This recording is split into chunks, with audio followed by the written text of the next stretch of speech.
Have you ever looked at a cricketer and thought, this guy's playing like he's in the 1980s?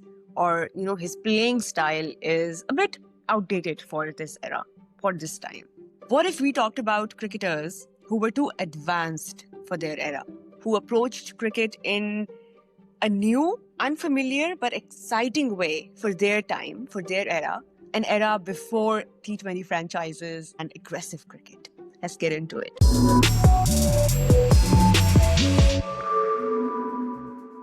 I'm going to start with the greatest all-rounder India has ever produced, Kapil Dev. And why I think Kapil Dev was advanced for his era, I know you must think, okay, yeah, he was the first captain to win the 50-over World Cup for India, so he definitely was thinking ahead. But his leadership is not what I'll talk about. You see, in the 70s and 80s, the concept of all-rounders existed, sure. But I think at best, they were batters who could also bowl, or they were bowlers who could slog a bit at the end. Of course, this was way before T20 cricket even existed. So the need to have all-rounders in your team was not as high as it is today. Now, why Kapil Dev was doing something different back then is because he, as a bowler, he used to bowl with genuine pace. He would swing the ball. As a batter, he didn't just block or he didn't just grind in the middle. He attacked from the very first ball. That was his demeanor, that was his mindset. His test numbers back this up. He retired with 5,248 test runs and 434 test wickets. The time of his retirement, he was the leading wicket taker in test history. Let me take you back to 1983. India were 17 for 5 against Zimbabwe. They were looking at elimination. Kapil Dev walks out and he smashes a 175 not out in 1983 in a World Cup in one-day cricket. That knock included 16 fours and 4 sixes. He batted at a strike rate of 126 in that game. But here's my favorite Kapil Dev moment. I don't know if you guys will agree or not, let me know. But what really defined him as a player and what really captures him as a player was this innings. India were playing England in a test match in 1990. India were 9 wickets down. They needed, I think, about 25, 26 to avoid the follow-on. And Kapil Dev comes out to bat.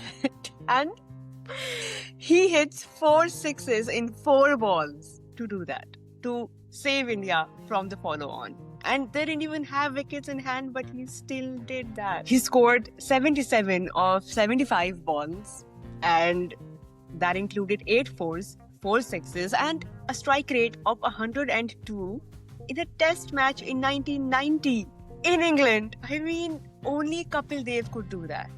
He saved India from that follow-on, but he also gave out a message that you go out there and you get the job done. Kapil Dev was not a slogger. He was a proper batter. He knew how to construct the innings. He knew what job he had to get done.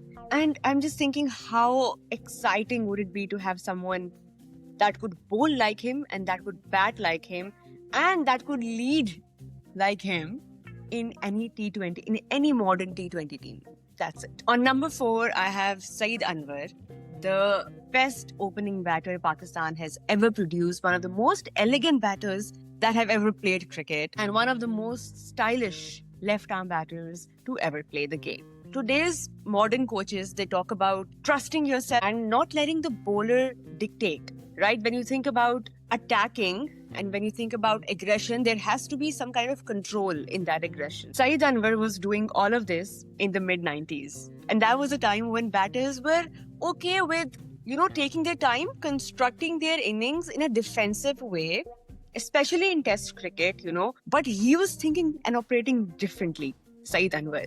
He was thinking about dominating from ball 1. And I'm not talking about just crazy hitting or just clearing the gaps on every delivery, but using his mind and calculating and knowing what the bowler is going to do now before the bowler even did that. And let me tell you why I think he was ahead of his time. The technique, that's where the answer is. The intent, of course, was there. But how did he apply that intent? It's so beautiful to watch. It doesn't matter what team you support, what part of the world you're from. If you're a cricket fan, you will truly appreciate what Saeed Anwar was doing. You would also feel sad. Yeah, that's what I feel when I look at Saeed Anwar's videos. I feel sad, especially being a Pakistani cricket fan.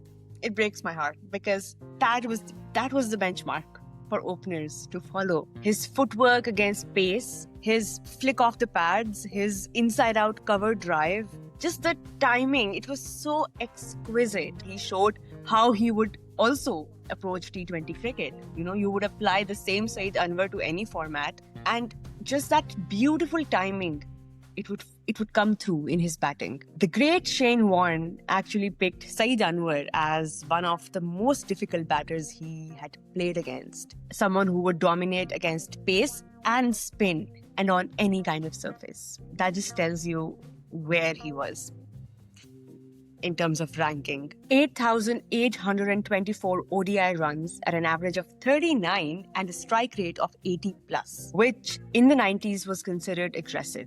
He has 20 ODI centuries to his name, including that May 21st, 1997, India versus Pakistan in Chennai. Saeed Anwar walked out and scored 194, the highest individual ODI score at that time, a record that stood for 13 years before the great Sachin Tendulkar broke it in 2010. You bring Saeed Anwar to today's era, he's the batter that you build your team around. Technically perfect, aggressive but with control, uses his mind, mentally fearless, and can take the innings deep. On number 3, I have Jack Kallis. You knew this name was coming, didn't you? Jack Kallis is the most complete cricketer to have ever played the game. But if you went back to the time when he was actually playing, you might not have had the same opinion about him, which is why he was ahead of his time.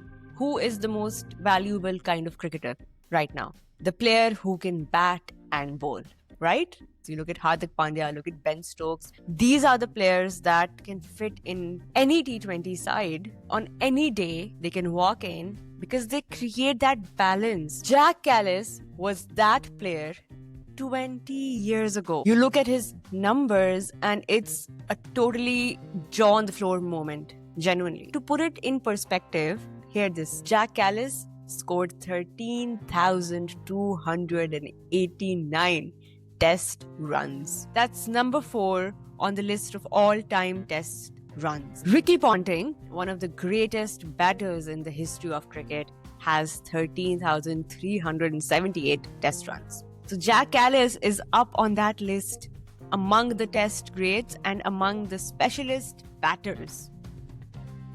Insane. As a bowler, Jack Kallis took 292 test wickets. That's almost as much as a specialist bowler takes in his whole career. So he did that with the bat and he did that with the ball. He took 200 catches in test cricket as well. And the best thing about Jack Kallis was that if you look at his career, it is proven that he could bat anywhere. Anywhere you wanted Jack Kallis to fit in a batting order, he'll do it. He'll be like, give me the bat. I'll go and do it. He batted as an opener. He batted at number 3. He batted at number 4. He batted at number 5. He batted at number 6. He batted at number 7. Anywhere you could fit Jack Kallis and he would deliver. That was his class. So look at all these skills. Look at all these talents and now imagine Jack Kallis in today's era. But all of this is making me think, why was he so underappreciated in his time? They didn't have the proper tools that were required to measure his value. Right now, it's so easy for players to contribute in any way they can to the team, and that contribution and that impact can be quantified. We have such advanced analytical tools that are used to evaluate modern players. Jack Kallis didn't have these in his era. And not to forget that at that time, franchise cricket did not have so much influence on the way players were perceived and evaluated. But today, someone of Jack Kallis's skill set and values would be a gold mine for any modern team. So remember this, Jack Kallis was not boring. Jack Callis was ahead of his time because his era wasn't ready to value a player of his caliber. On number 2, I have the GOAT of Pakistan cricket. To this day, his name is equated with leadership, aura, fearlessness, and all-round greatness. I'm talking about Imran Khan. 3,807 test runs and 362 test wickets. Another all-rounder in this list, but he wasn't ahead of his time just because of his all-round abilities. It was his thinking, his mindset. Imran Khan introduced a fitness culture in the Pakistan team before it was seen as a criteria or a prerequisite for a modern player. Not only was Imran Khan training in a certain way, he demanded that his players also trained in that way. When you watch interviews of his teammates back then, they all say the same thing, that Imran Khan was not just a leader, but he was a revolutionary in terms of the ideas that he brought into Pakistan cricket. And fitness was just one of those ideas that he really planted the seeds of. There was no concept of fitness in Pakistan cricket. I mean, you hear about players eating naan and chane and nihari. Imran Khan tried to put a stop to all of that. He spent so much time outside of Pakistan that this just became his normal way of thinking. He was also truly the first Pakistan captain to back his fast bowlers systematically, rotate them, manage their use, protect them from overuse, and developing them as a unit. Waqar Younis has openly stated that the fast bowling culture that Imran Khan brought was the reason why Pakistan kept producing world-class fast bowlers long after Imran Khan had left. And then there's the reverse swing. Imran Khan was one of the first pioneers of reverse swing. You know, at a time when the world was still trying to understand what reverse swing was, Imran Khan was doing it in the 70s and in the 80s, and he was talking about how bowlers can use it to their advantage. And then 1992 happened. A 39-year-old captain leading a team that had been written off and that almost didn't qualify for the tournament. He led them to their first and only 50-over World Cup win. He believed in his players, he backed his players, and he believed in dominating the match, not letting others dominate you on the cricket field. Imran Khan was the whole damn package. A fast bowler who could bat, a leader who thought about fitness, and someone who transformed players from amateurs to superstars. He was fearless, he was adamant, and he was a rock star. That aura in today's cricket would absolutely go for millions in any auction. Now, it is time for number 1. Who is the number 1 player on my list? There can only be one name on number 1, and I'm sure you guys are also thinking about it. Vivian Isaac Richards, the batter who decided that the bowler should be the one to be scared. Let me give you a bit of context. When Viv Richards was playing in the 70s and in the 80s, the normalized concept of batting was that you respected the bowler, you built an inning, you took your time, you didn't play across the line, and you certainly did not walk the crease without a helmet to face some of that era's fastest and most dangerous bowlers. Viv Richards did all of that for fun. 8,540 test runs at an average of 50. But to understand Viv Richards' impact, you don't look at the average, you don't look at the runs, you look at the strike rate. Viv Richards played ODI cricket at a strike rate of 90. In the 70s and in the 80s, when the average strike rates used to be 60s and 70s, he was batting at 90 at that time. Just to put it in context, Virat Kohli, one of the greatest ODI players of all time, batted at a strike rate of 93. Now you see where I'm going? Not just ODI cricket, he played Test cricket at that tempo as well. In 1986, Viv Richards scored the fastest Test century of all time, 56 balls against England. What in the world? 56 balls. That record stood for 30 years before Brendan McCullum broke it in 2016. He dominated some of the fastest and most aggressive bowlers of his era without a helmet, without a fear, and he did all this playing on pitches that were not as batter-friendly as they are today. They were not easy to bat on, and he was doing all of this in those conditions. Fielding restrictions were not the same as they are today. The ball would get old, it would reverse. Even the quality of bats that were made in that time were so different and much less easy for batters than they are today. It was a very different and very difficult era for batting, and Viv Richards made it look so easy and so ahead of his time. So here were the 5 players who I think were ahead of their time, and if you have your thoughts or your own list, do share that in the comments. If you think I missed someone, please drop their name down in the comments and let's have a chat. And also please subscribe to this channel. Would love to hear your thoughts on what kind of video you want to see next.